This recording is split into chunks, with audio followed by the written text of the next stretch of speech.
Bo Burnham is both a product and a critic of the digital age, being born into a generation that's teetering on the precipice of the social media boom of the mid to late 2000s. Of course, where an artist heralds from informs so much of their creative endeavours, but Burnham is possibly even more shaped by the when, the last generation to have not grown up in the digital age as a child and teenager. But the kicker, the extra bit on top, is that Bo Burnham is also a high-profile, extremely famous performer. This is why much of his work has two core themes that run throughout them, and that's the ideas of performance and the internet. 2016's Make Happy special explored these themes more explicitly than in any of his other works. It's a meticulously written and choreographed piece of musical comedic theatre. He consistently plays and toys with stand-up comedy tropes and the form itself. He has this one bit where he talks about continuity errors in TV and film, where in one shot one person will be wearing one thing, then in the next shot they're wearing something completely different. He critiques the constant need for endless content and how social media has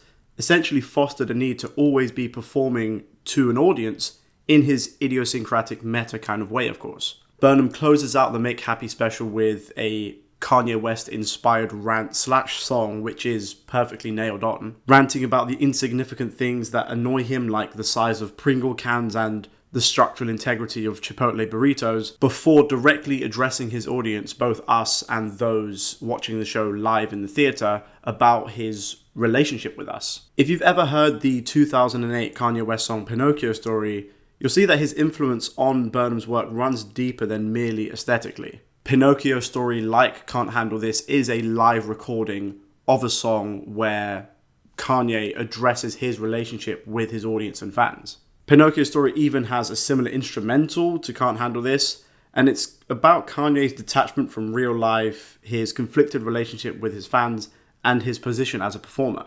Bo Burnham was and still is hyper-aware about his position in the spotlight. And whilst that self-awareness is integral to his work, it can also be mentally and emotionally taxing. A la Kanye West, after this special, Bo Burnham kind of stepped away from the spotlight for a few years, aside from writing and directing a critically acclaimed film, as you do. But in terms of stand-up, comedy, or music, Bo Burnham had essentially isolated himself. As he explicitly addresses in this new Inside special, or as the character he plays addresses, part of the reason he took a step back was because he had started having panic attacks whilst performing. He needed that time to improve himself mentally, and if we're to believe what the character in Inside is telling us, he had succeeded at that. In early 2020, he was finally ready to come back out and get back on stage and start performing, but in a cruel twist of fate, the entire world essentially went to shit. We all collectively had to sit at home for what felt like an indefinite amount of time,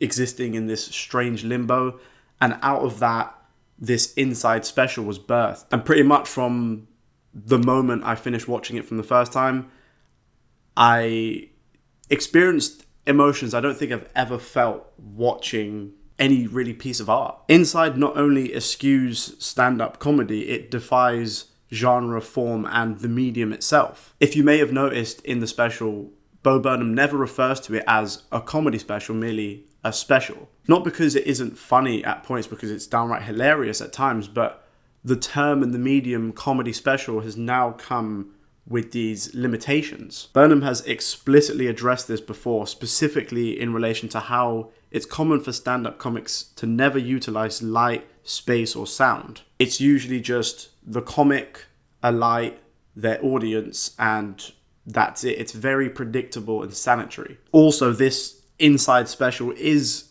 kind of formless. Yes, it's comedic. It's also tragic and heartbreaking. That's why its genre can't really be defined. But in terms of its form, I think that's just as difficult to pin down. It can be viewed as a part comedy, part documentary, as a musical, as a narrative, which it most definitely is. It can even be viewed as a psychological horror film about a guy trapped in his room trying to make a comedy special. It's all of these things, and it's reflective of how we consume a little bit of everything all of the time on the internet. Technically, I think it's safe to say that Inside is a marvel. It's masterfully shot and lit and edited with a healthy serving of cinematic sensibilities. I could, or you could, and people have, go on all day about various aspects of this special, but I want to particularly focus on one aspect, and the aspect I think is the most powerful, and that's the music. The music is at the heart of the narrative, and I'd love to be able to talk about every single minute detail about this special, but unfortunately I would just be here all day. I do just want to preface the song by song breakdown with a couple of things about the narrative of this special. After way too many viewings, I do strongly believe that we are watching two distinct characters, possibly three, which I'll get into towards the end, but definitely two distinct characters in Inside. The two characters being Bo Burnham, the performer, the dude singing all of these songs, and then Robert, the man behind the performances. I say two because even the behind the scenes moments, the moments that are candid, or even when he breaks down, these are moments that are most definitely scripted. They're beautifully written and shot and performed, of course, but they are scripted. That third character, the real Robert, I believe possibly rears his head in literally the final shot of the special, but that, of course, is still within the confines of the performance. But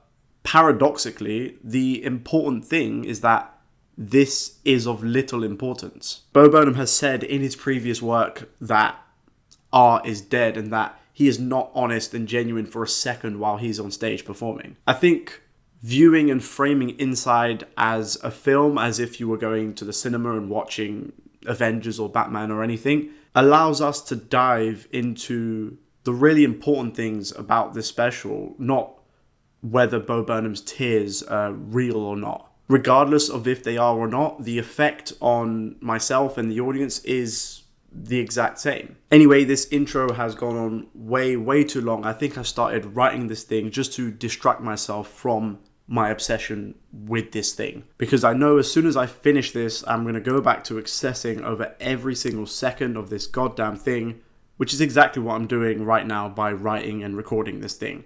So the first song we get to is content. Content is such an apt word to describe what Inside is, but I do think it can be a double-edged sword. Inside can be described as content because any other word would probably be way too specific. However, the word content, especially on platforms like YouTube and TikTok, has come to mean everything and nothing at the same time. In the context of this song and this special, however, it makes perfect sense. It sets the themes and mood for the special with the Pet Shop Boys inspired instrumental as Bo details his thoughts on being locked away in his home. He describes simply how he's just trying to get back in a routine, trying to get up, stand up, get back to work. Most importantly, content is the first indicator, I believe, that we are watching two distinct characters. At one point in the song, he describes being depressed, but he doesn't say, "I've been depressed," but rather he says, "Robert's been a little depressed." That's because the one who's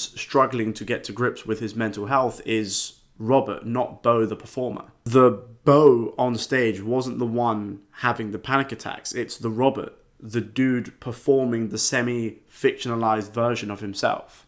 Bo Burnham is a vehicle for Robert to deal with his depression by writing jokes and silly songs for him to perform. Both characters do have a lot in common with each other, as you would imagine, but by the time we get to the end of the special, the lines between fiction and reality, character and person become completely blurred. They become so blurred, in fact, that it becomes almost impossible to distinguish one from the other. But we will get to that later. Comedy is the next song, and alongside content, these two songs serve as the preface for the narrative of the first half of the special. Content sets the themes and mood, and comedy is where Bo is called into action. In the first verse, he questions the value of his comedy and his content in a world that is so fucked up. He doesn't know if it's even worthwhile doing this thing that he's doing. Then this heavenly, ethereal voice, which I've come to view as either being God or his own ego,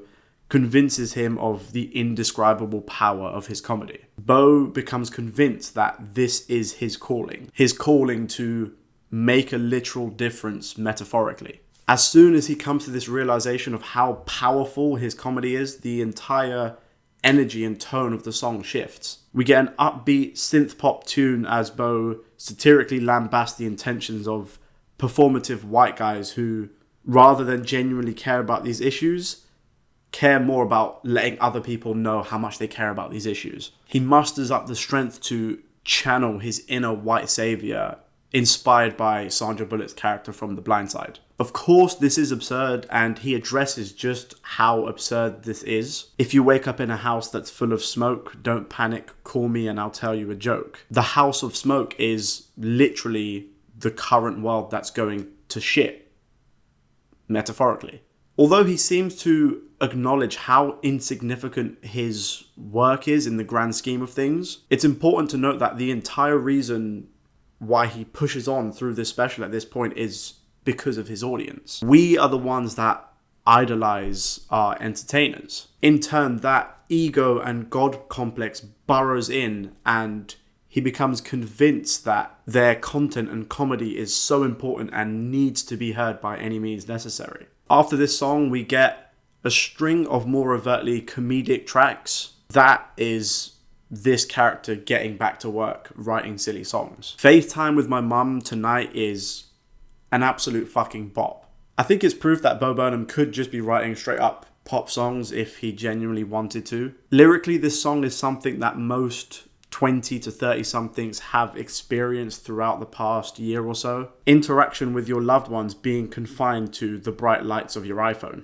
However, I do think there is quite a bit of foreshadowing in this song, and it starts to sow the seeds that will lead to this character's eventual disassociation with reality. His conversations with his most cherished and beloved people become yet another mundane, repetitive task. He goes from the opening saying that these 40 minutes are essential to I'll waste my time FaceTiming with my mum. Something that used to be important to him is now a chore because it's just so repetitive. It's this tragic cycle. Interaction with your loved ones is undoubtedly extremely important for your own mental well-being. But now it's being confined to this digital space, and solely a digital space throughout the various lockdowns. It becomes just another speck in this endless stream of content that we're consuming. This character is already starting to become numb to almost anything this early on in the special. How the World Works has been one of a number of songs that have caught the attention of social media users throughout the last couple of months, and for very good reason. But what I find most striking isn't Socko's dissection of the realities of capitalism and exploitation,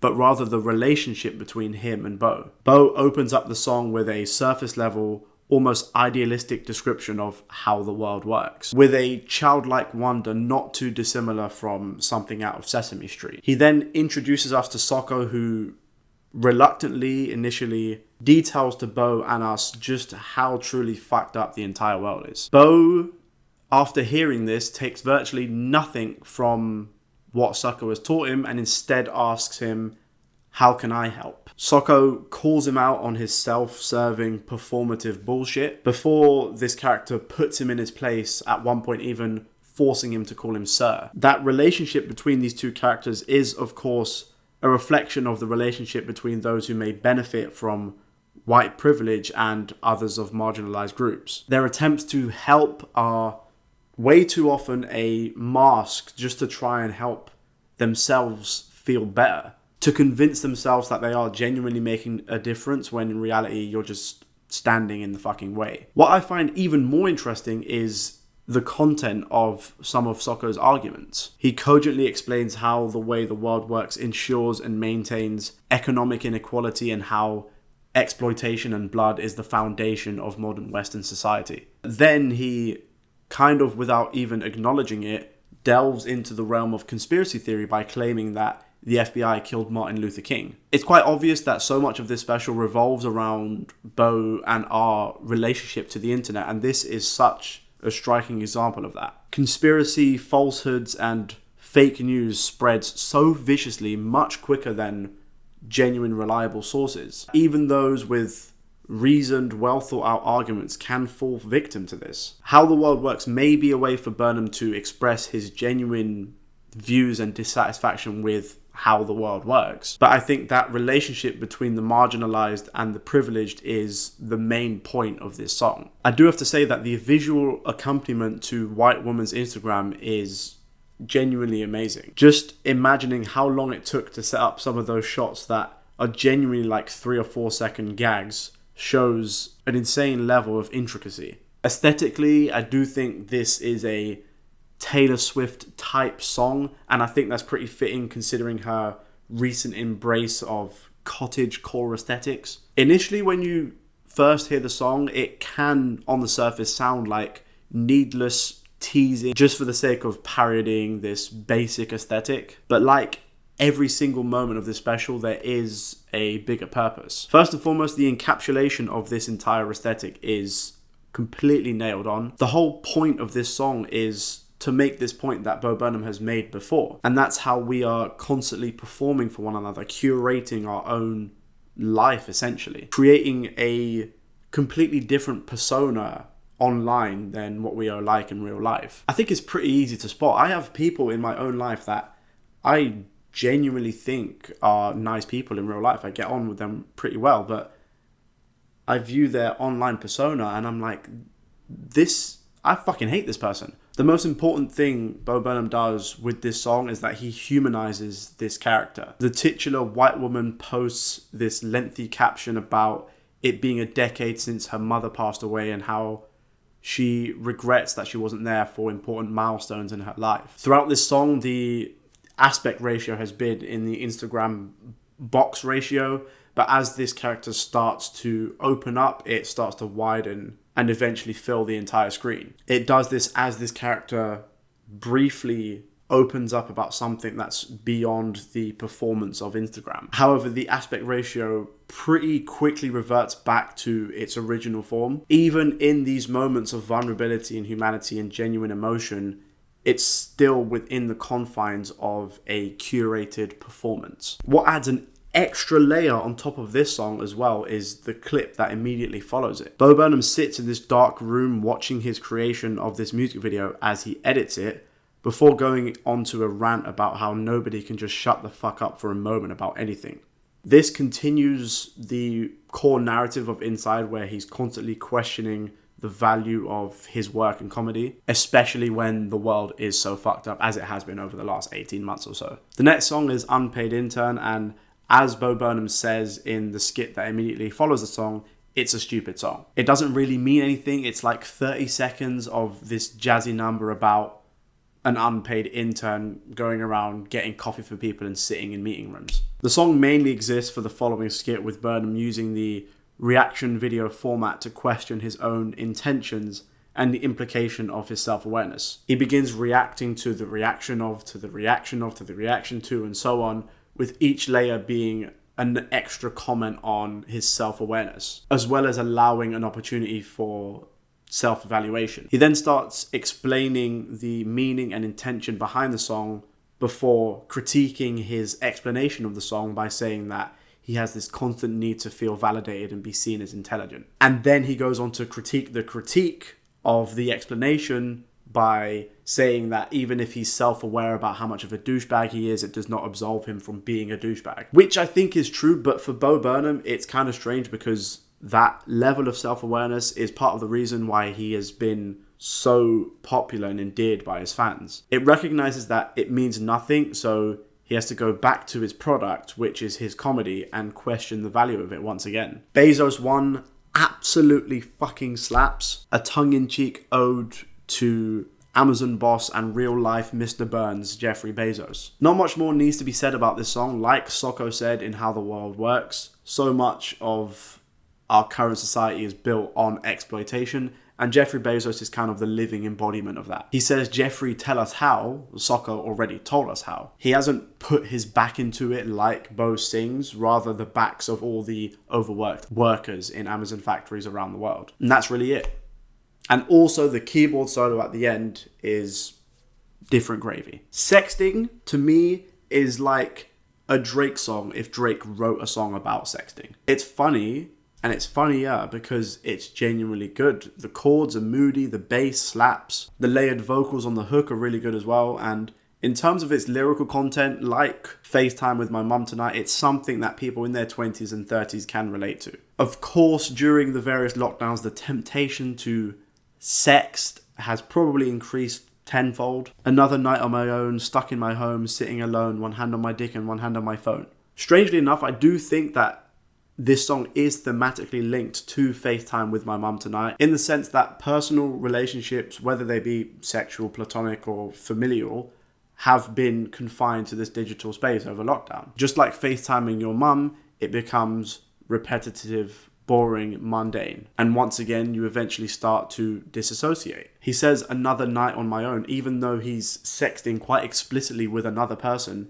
he feels completely isolated. And that's because he's been deprived of genuine face-to-face human interaction. Burnham also recognizes that a large part of sexting involves pressure without much need for positive, actionable consent. He addresses this in a single moment that flashes up on screen, telling his sexting partner that there's no obligation to do this, I don't want to pressure you, don't feel like you're disappointing me if you don't want to, etc. As well as his dick looking like the baby from Eraserhead. Look Who's Inside Again is one of the more overtly meta moments of Inside. Burnham essentially details his comedic process and whether he can even be funny when stripped of his outside experiences. He was that kid stuck in his room with nothing to do, and that is what propelled him to stardom in the first place. It's his career and life coming full circle. He used his music and his boredom being stuck in his room to get out of that, only to end up back at square one. This also may be a reach, but it was pointed out to me that towards the end of the song, the chords that he uses read D, E, A, D.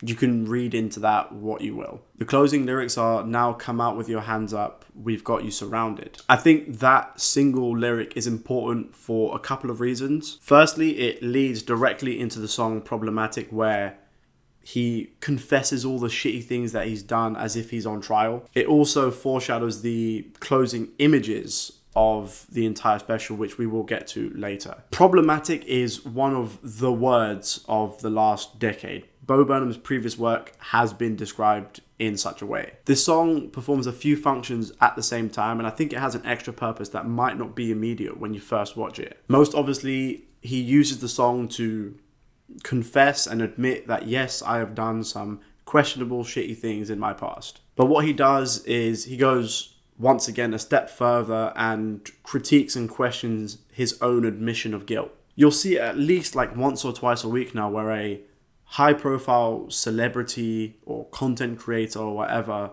has something dug up from their past, and then they go, oh, I'm sorry from the bottom of my heart, I was an awful person, yada, yada, yada. They'll say something along the lines of, I was young, I didn't understand the weight and consequences of what I did or what I said. Bo Burnham has to address the lyrics of the previous verse by not allowing himself to hide behind the veil of being young to excuse yourself from being shitty. What he also does is exaggerate just how awful of a person he actually was. What he's apologizing for is telling some jokes that can be considered distasteful and wearing an Aladdin costume once. And of course, because of that, he has to confess his sins to God. It's a reflection of this middle ground that just doesn't exist within this phenomena. Celebrities have done shitty things like the rest of us, but it doesn't inherently make them an awful, shitty person. But then they end up writing this essay of an apology just saying how truly fucking awful they are and just start self-flagellating. They go so overboard that their audience eventually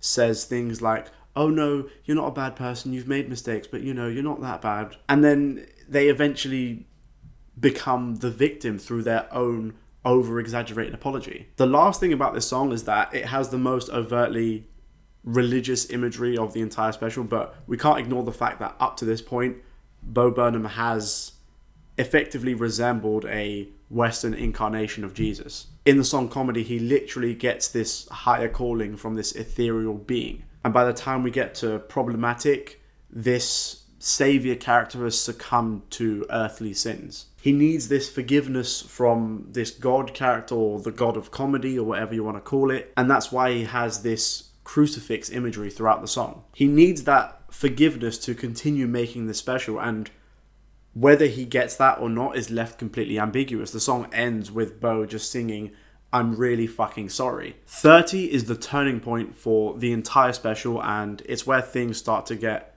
noticeably bleaker. 30 is sung moments after Bo turns 30 and he starts having a complete existential crisis. In the narrative, this is the major defining conflict in this kind of hero's journey. He reflects on how he used to feel as a young adult, being bright-eyed and optimistic and hopeful, and how all those feelings have evaporated. He used to ride his bike, he used to wake up with a smile and go to bed with a dream. He says that he used to be the young one. He got used to meeting people who weren't used to meeting people born in 1990. Bo Burnham started his career extremely early. He's had 3 Netflix specials and a feature-length film. Of course, in this space, he was always bound to being used to being the young one. There was no one else doing what he was doing at that same age. But now, that is no longer the case. This is another song I would point to distinguish between Bo Burnham, the performer, and Robert, the guy writing the performances. Bo says, when he was 27, my granddad fought in Vietnam. When I was 27, I built a birdhouse with my mum. That is Bo Burnham, the performer, because we know by the age 27, Bo Burnham, well, Robert, the guy behind him, had achieved an insane level of things. He directed Netflix specials for Chris Rock. He directed his own film. He had all of these specials. He doesn't acknowledge that, I think, because that's not what the fictionalized version of himself has achieved. It can get confusing because later on in the special, while he's performing, he does make references and allusions to previous works of his. And I think that's where the lines between performer and person become completely blurred. So I don't think it's necessarily a contradiction. Aside from this, 30 also starts to make reference to his burgeoning disassociation. He calls his friends that have kids stupid and fucking ugly, and then he ends the song by saying he'll kill himself in 10 years' time. Like he did in the song Kill Yourself a few years back, he, after this performance, explicitly says that you shouldn't kill yourself. Not only that, but that he also does not want to kill himself. But unlike Kill Yourself, in Inside, we even question that because that message to not kill yourself is suddenly projected onto a later, more disheveled and low-looking Bo, who looks as if he's looking and listening to his own advice to not kill himself. Once again, we start to question what is and what isn't performance. Don't Wanna Know is one of the songs that started to take on a completely different meaning for me after a few listens. That first meaning is Bo effectively using this song as a way to express his relationship with us literally sitting on our sofas watching Inside. He asks us if we're enjoying the show, if we're just watching it in the background, or if we're scrolling through our phones. After I kept listening to the song over and over again, I felt it was like a spiritual sequel to the song From God's Perspective. Especially with some of the religious allusions throughout the special, I don't think that this is too much of a stretch. Do you like the show? Are you tired of it? Never mind, I don't want to know. That show is life, and being tired of life is maybe a sign of depression and disassociation. What's kind of scary is that this version of God is completely ambivalent to how you may feel. He simply doesn't want to know. But I also think the line, "Are you on your phone?" is important. Bo Burnham has repeatedly discussed some of the trappings and perils of some corners of the internet, most specifically social media. And that line could be an observation that we are letting life, the show, pass us by being on our phones. He ends the song by saying, "I'd give away the ending, but you don't want to know," before cutting himself off. That ending to life is just the black void of nothingness. And that's not something that we really like coming to terms with, or maybe I'm just reading way too into this fucking song, but it doesn't really matter because Bo Burnham doesn't want to know. Shit is the lockdown anthem. That bass literally slaps. On a more serious note, this song is where his mental health starts to take a serious nosedive. His deteriorating mental health is only being exacerbated by being confined to your own home. I too felt like a bag of shit waking up at 11:30 every day, staring at the ceiling and waiting for this feeling to go away, but it won't go away. That is the most obvious reference to depression. But it's delivered in perhaps the funkiest song of the entire special. He's had this history of putting his supposedly more deeper, more meaningful songs in the context of catchy, silly tracks. Because that's the only thing he knows how to do. Once again, he says that as a child, all he knew was performing. All he knows is to be that clown from the intro to Make Happy. Even when he's detailing his declining mental health, this is the only way he knows how to communicate and express that. This is communicated in the visuals as well. Whenever he's actually singing, the lights are vibrant and colourful. However, there are moments where the lights make way for the dimly lit room, or even one shot of him shrouded in darkness and red. It's the physical representation of how he's feeling. All Time Low isn't really a song. In fact, it only has 4 sung lines. But it's both a continuation of the themes discussed in Shit, as well as foreshadowing some of the themes that will crop up on All Eyes on Me. Bo sits down in his messy, dimly lit room as he describes his current mental state. He's visibly very irritated, his leg keeps shaking, and as he describes, his mental health has hit an all-time low. He feels like shit from the moment he wakes up to the moment he goes to bed, and the only relief he has from that is being asleep. And as he begins to describe the physical sensations of what sounds like a full-blown panic attack, he bursts into song. It's extremely brief, and then he sinks back into himself once again. Just like his famed "can't handle this" Kanye rant at the end of Make Happy, Bo is at a point where he can only discuss what he's truly feeling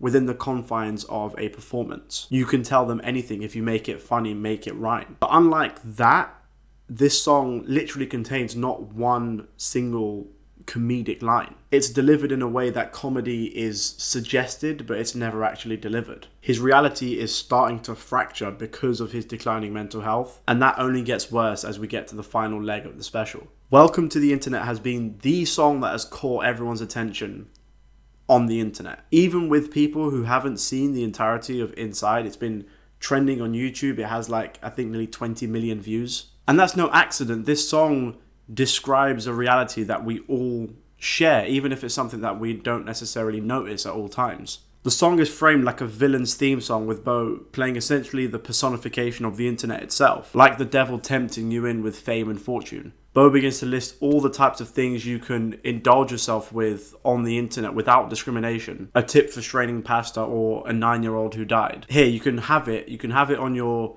TikTok For You page, or your Instagram Explore page, or the YouTube trending, whatever it is. If you like it or if you don't like it, the internet will cater for you. Regardless of your likes, interests, your kinks, your turn-offs, whatever it is, you'll find it. It will provide that endless stream of content to keep your attention, and our performance on the platform is what maintains that connection. As a sidebar, Bo says, "Would you like to see the news or any women's feet?" And since he uttered those words, he now has a dedicated wiki feet page. The most important aspect of the initial portion of the song is how the horrific and the mundane are coupled together and aren't distinguished from one another. Truthfully speaking, I shouldn't really be able to go on TikTok and see Charlie D'Amelio dancing and then scroll a couple videos later and see horrific violence, but I do. And in turn, you get desensitized to said atrocities. What I find really interesting is how he ends one of the verses by saying,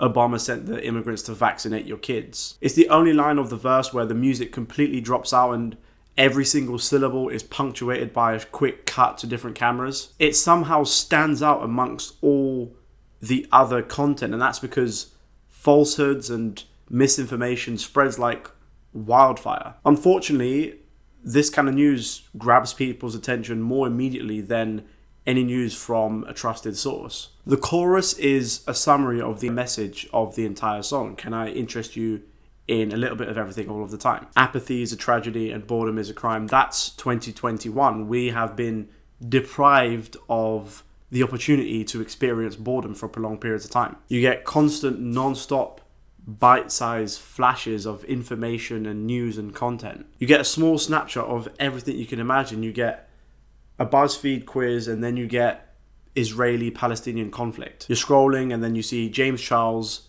you see what's going on with Brexit, you see the new TikTok dance, and then you see famine. It's literally everything. And then we get to the bridge of the song where this character begins to describe a version of the internet from 20 or so years ago. It's rudimentary in comparison. It's made up of chat rooms and catalogs. But this character insidiously suggests that it was always the intention to have the post-digital age consuming information like this. We spent our nights waiting for you, like the devil waiting in the corner of your room, waiting to take you to hell. And then he starts to laugh maniacally because his plan has been fulfilled and there's essentially no going back. We all have the world in our hands now, and I think I'm in that awkward period where I still just about remember what it was like growing up without social media and the internet. But now we have those who are 15, 16, 17 who have not known anything else. They haven't known what it's like to not have the world in their hands. That is exactly who the internet was waiting for. The internet is essentially this con man selling you a product that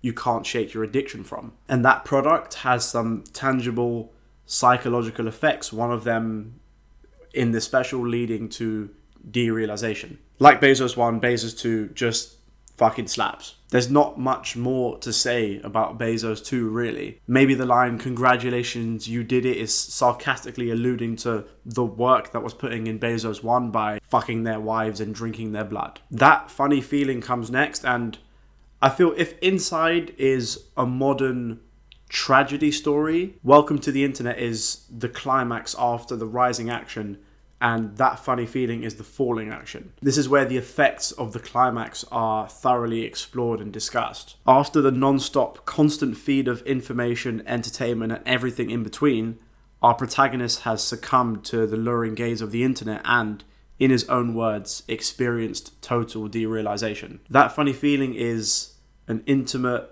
subdued, low-key campfire folk song about both the absurdities of the world and how the internet magnifies them. Not only magnifies, but at times fosters and exacerbates it. It's one of those moments in the special that really hit home, especially for me at least. It's structured similarly to White Woman's Instagram and Welcome to the Internet in the way that it's written, how it utilizes a list format to convey a very specific kind of emotion. A list of truly outlandish and bizarre things that have become everyday and predictable. The live action Lion King, carpool karaoke, global warming, Logan Paul. You take a step back for one moment and you realize how truly fucking strange living in the 21st century actually is. That funny feeling is literally disassociating with yourself and the outside world. Of course, over the last 18 or so months, that feeling, that sense hits home much harder than it would have. The lyric, "A gift shop at the gun range, a mass shooting in the mall," I think can effectively sum up Western society, well, America specifically, in more than just the obvious way. Not just because of the obvious reference to the cognitive dissonance of having a society hell-bent on arming their citizens and then being shocked at a mass shooting, but also just that sense or that idea of societies looking for fixes or solutions to problems that they have effectively fostered and started themselves. Like having a McDonald's on every street corner and then putting in government programs to fight obesity. It makes no sense, it's absurd, and it conjures a funny feeling. The reason why I think that this is the culmination of a classic tragic storyline is what Bo Burnham takes comfort in by the song's end. The quiet comprehending of the ending of it all and "we were overdue, but it'll be over soon, just you wait." Of course, the song has made a number of references to the climate crisis that's happening, like the whole world at your fingertips, the ocean at your door, as well as that unapparent summer air in early fall. In that respect, our protagonist is coming to accept the irreversible damage caused by global warming. But I think it's a bit more existential than that. I feel it's like just being aware of one's mortality whilst dealing with depression and derealization. Because of all of these things, the only solace our character can take is in this thing being over soon. Like he said in All Time Low, the only time where he feels relief from this feeling is when he's asleep. If you follow that logic, then the only permanent relief is death. Not that I believe that this character is at the point of taking his own life, but rather he's just quietly awaiting the inevitable doom that's going to meet us all. It's at this point in the special when I was just like, I thought this was meant to be a comedy. All Eyes on Me is the end of the narrative of Inside, with Goodbye and Any Day Now serving as the epilogue. All Eyes on Me is perhaps the song that's taken on the most different meanings to me, and unsurprisingly, it's been singled out as a standout track from the special. Firstly, it just sounds amazing. It's relatively bare bones and simple. It's built around these deep synth watery chords. Bo modulates his voice for only the third time in the special, which we'll get to later, and it brings out just an entirely new quality to his voice. All Eyes on Me must, more so than any of the other songs in the special, be listened to and read in context. It takes place just after he's attempted It takes place just after he attempts a bit 3 or 4 times before lashing out and smashing some equipment. After this, he flat out says, "I am not well," before sobbing as the frame slowly moves in and is eventually all consumed by his camera's lens.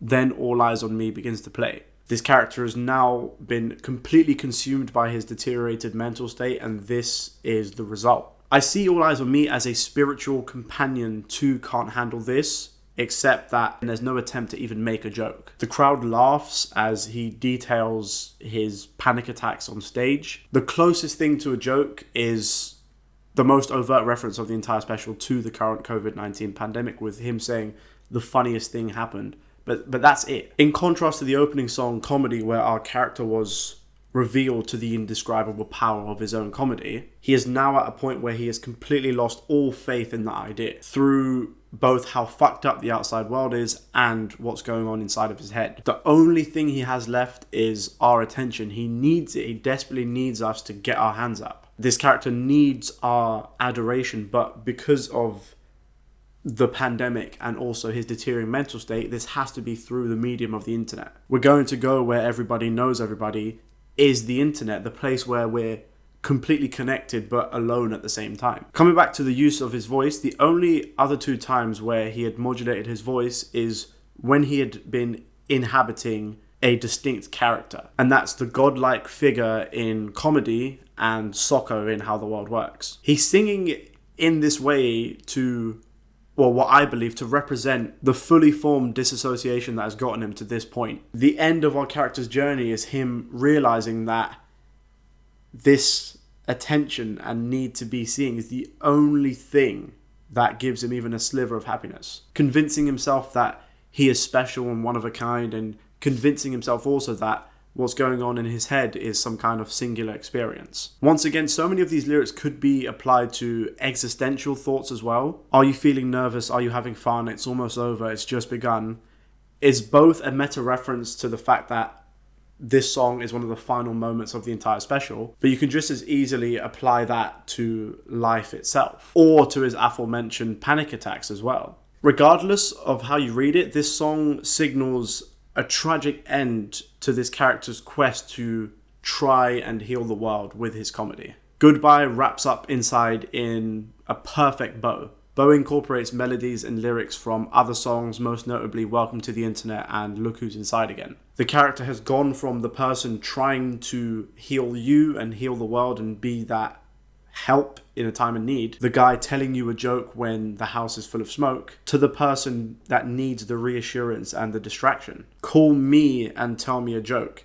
He's come to the conclusion that he does not have it within him to heal the world with comedy. He'd like us to try and tell a joke when no one's laughing in the background because he couldn't. He's basically saying, you go and see how hard it is. Because of the events that have transpired, he promises to never go outside again, which is a promise he breaks by the end of the special. He started out just trying to make people laugh in testing times, and he's got to a point where he's questioning his own mental state. And he also questions whether he's just back where he started making videos on YouTube 14 years ago. He's now formed this unhealthy relationship with this thing he's been trying to create, where he's self-aware about how it's just completely consuming him, and he no longer has control over it.